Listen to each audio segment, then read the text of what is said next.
This time we leave John O'Groats and travel to Sango Sands.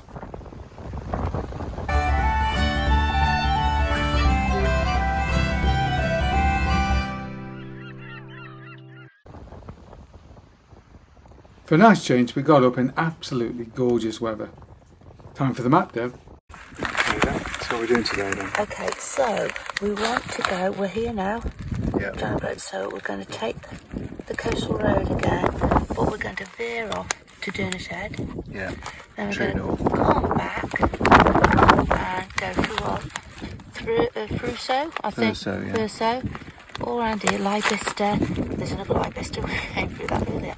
Then all around here, Strappy. I think there's a nice beach there, but we may stay. Betty Hill is supposed to be nice to look at, but yeah, so that's a good beach, apparently. Then round here, it's about 96 miles in total. Tong has got a nice castle, over a bridge, and then just skimming the border again, the coast, up until Smoo Cave, and hopefully we're going to stay at Sango Beach campsite. This is just near. Yeah. Cool. So yeah, about 96 miles.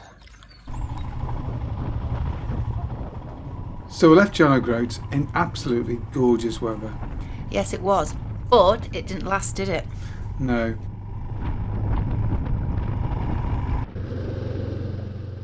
We made our way along the coastal road to Durners Head.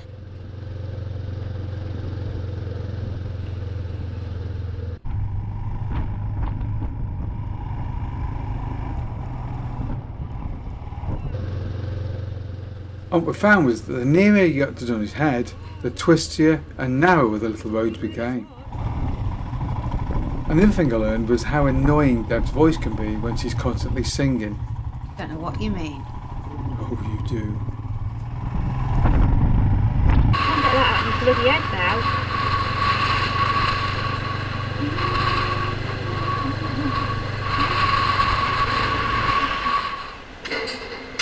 Oh, wobbly one.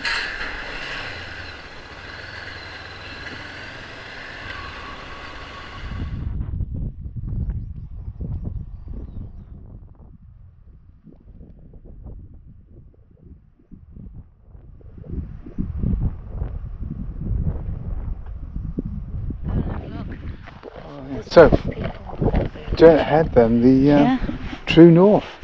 Yeah. Northern part of mainland Britain, that's the Orkney Isles over there. This is not a settlement. It's just a lighthouse here, isn't it? Yeah. Beautiful though. It's very nice.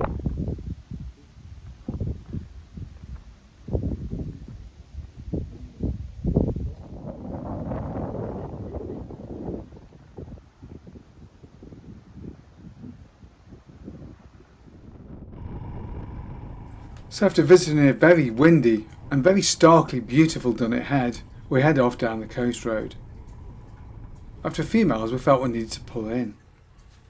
I found this little pull-in, occupied with camper vans. I think it's worth saying here that this twisty section of the route is very narrow at times and isn't really suitable at all for camper vans of this size, is it, Deb? No. There is an alternative route actually that you can take with large camper vans, and really it's not even ideal for cars. It's brilliant for bikes, not really for much else, as you'll see later on.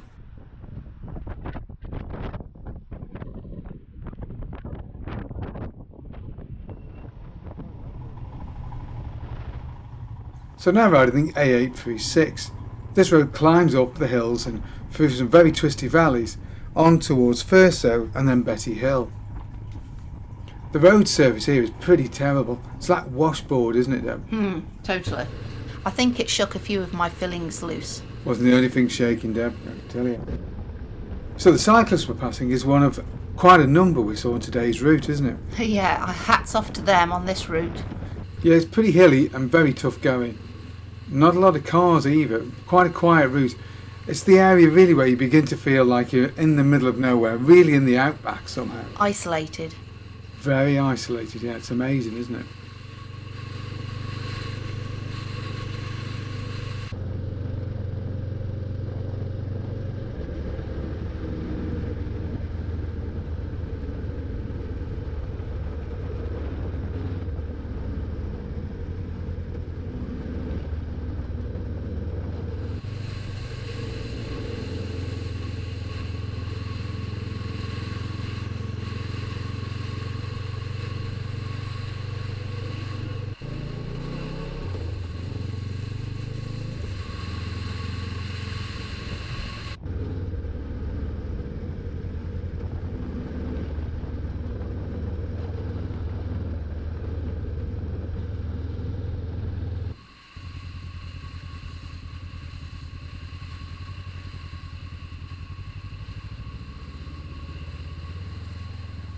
So we're heading down towards Betty Hill and crossing the River Neva.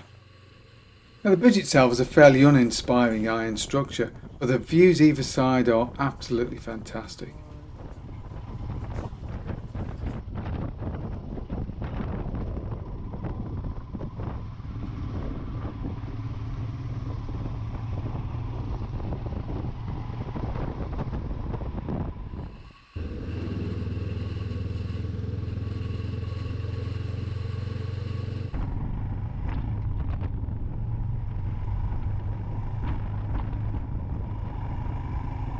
So we move out of Betty Hill and on towards Tom. Where we found a campsite with a tea room where we had lunch.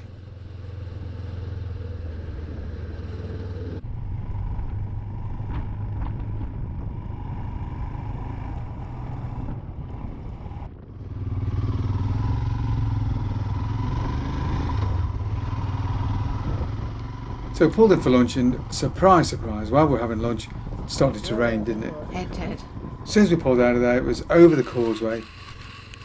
Where we had the view of the Kyle of Tongue on the left and the North Sea on the right. Well, at least we would do, because somebody never cleans their cameras when they get wet, do they? Can you guess who that was? It was on top of my head. I can't see when it's wet. Mine's on top of my head and it's clean. I think given how remote the area is, the causeway itself is of some note really. It was completed in 1971 and is 2.4 miles in length or 3.8 kilometres. So it takes, quite a time to cross it.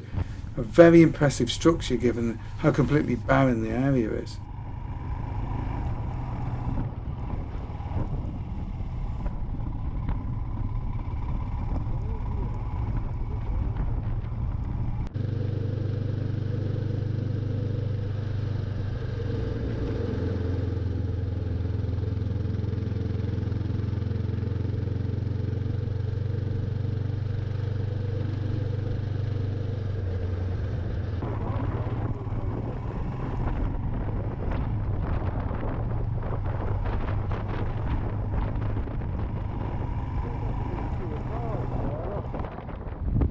So to the left you can see Ben Hope, and it looms over the skyline of the northwest Sutherland.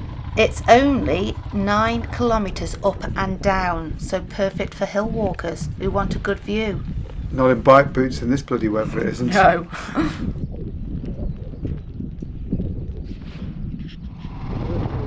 The sun once again beaming down on us, we cross a small bridge which marks the tip of Loch Hope.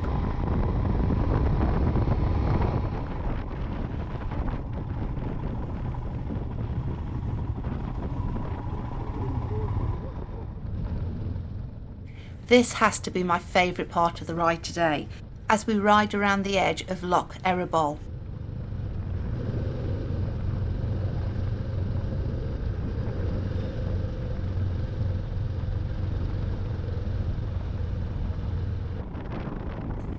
You're not wrong, Deb. This section is absolutely stunning. Although, of course, when we get round to the other side, it does start raining again. But when the sun was out, the colour of the water was incredible. It was so blue, almost turquoise. Yeah, it's such a pity. It doesn't really show up on the cameras at all, does it? No, which is such a shame.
This section of road was magnificently isolated. We did see some more bikes. There's a couple of lads, one of whom had fallen off, wasn't there? Yeah, we stopped to help, but he'd already called the emergency services and seemed okay. And then a couple of minutes later, the Coast Guard van came absolutely bombing past on his way to the scene, didn't he? He did. And surprisingly, this is actually the first vehicle we'd seen in 25 minutes, maybe an hour. It was a long time between seeing any other, particularly four-wheeled vehicle. It was incredibly isolated in this area. I mean, look at some of the scenes a little bit later on. The bikes just look so small, and realised how easily you could get lost in an area like that if the weather came down.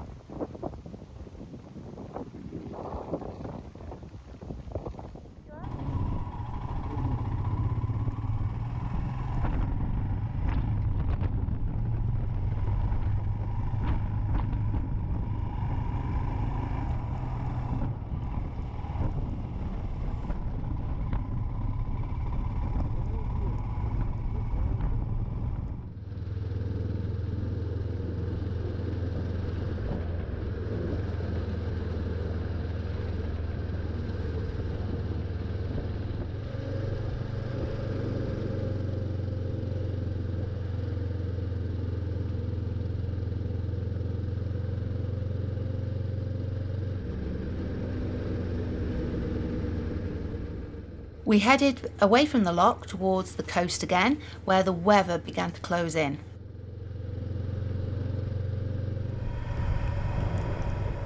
In our original plan, we were intending to end the day at Smooth Cave, but the weather was awful, wasn't it, by that point? And it was full of tourists. There was nowhere to park at all.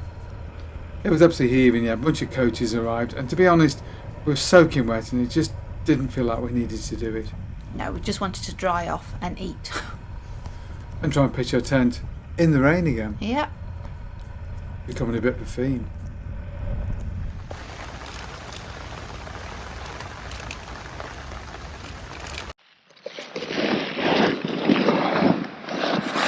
Well, not the drying stage so far. Riding all went really well for the last 5-10 minutes.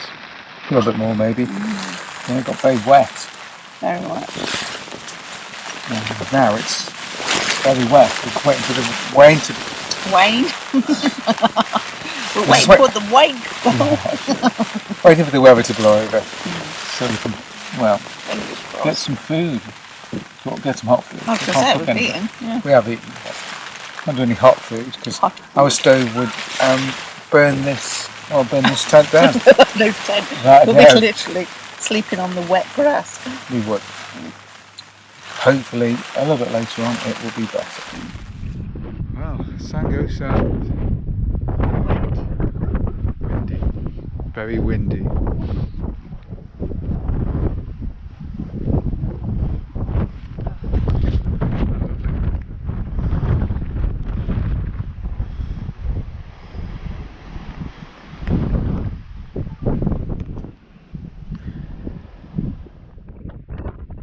One slight disappointment at Sango was the fact that the best views were really reserved for the camper vans, weren't they? Boo! Yeah, bloody camper vans.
I hope you enjoyed that. Watch out for the next episode where we leave the wild and windy Sango Sands and move on to Shieldig, which looks, well, like a field, doesn't it? Very pretty against the lock though. Longest ride, look out for it. It's going to be fantastic.